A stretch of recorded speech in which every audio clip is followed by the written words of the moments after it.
Administration announcing it's now going to send all federal firefighting assets to Canada. It's the latest support to help the country respond to these devastating wildfires that they're seeing there and just can't get under control. According to the White House tonight, the U.S. has now dispatched more than 600 firefighters and support staff, along with additional firefighting resources in response to these wildfires.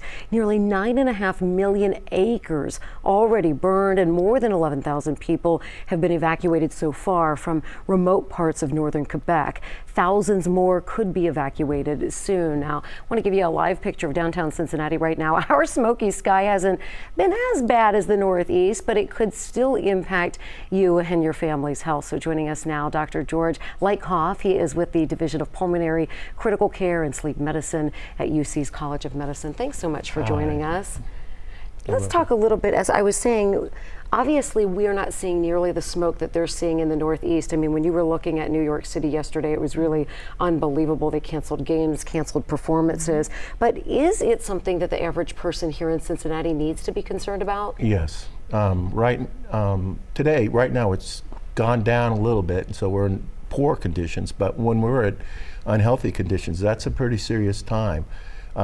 People with any heart disease or lung problems particularly can be affected very strongly from that unhealthy air pollution like that. And there's particulate matter of 2.5. Oh, wow. Dr. Leithoff, do we have any idea what's inside of this smoke and maybe what can be harmful that's inside of it? Yes. The main thing that's traveling is particles. And those small particles that are less than 2.5 microns or micrometers are able to penetrate all the way into the deepest part of your lung and be absorbed into your body, so they can travel to different parts of your body. And so when that happens, it aggravates the cells in your lung, and they release mediators that cause problems for all kinds of things. Like, for example, your airways will constrict if you have asthma, or your heart will be beating at a higher rate and be stressed. So these particles are dangerous. And besides that, there are a lot of other chemicals in the fire, closer to the fire, that are very dangerous, aldehydes, and very irritating. I know a lot of people are complaining right now about the irritation to their eyes. That's probably the gases that are coming from the fire. What kind of action can people take during these air quality alert days? Of course, we're seeing it right now, but unfortunately, especially if this dry trend continues, we could have many more days like this throughout the summer. So what can we do? Well, there's a number of things that you should do. One thing is limit your exercise outside, limit your time outside. The N95 mask actually blocks particles. It actually blocks these particles that we're talking about. So it's a good thing to wear when you're outside. You can get air cleaners that you can put inside your home.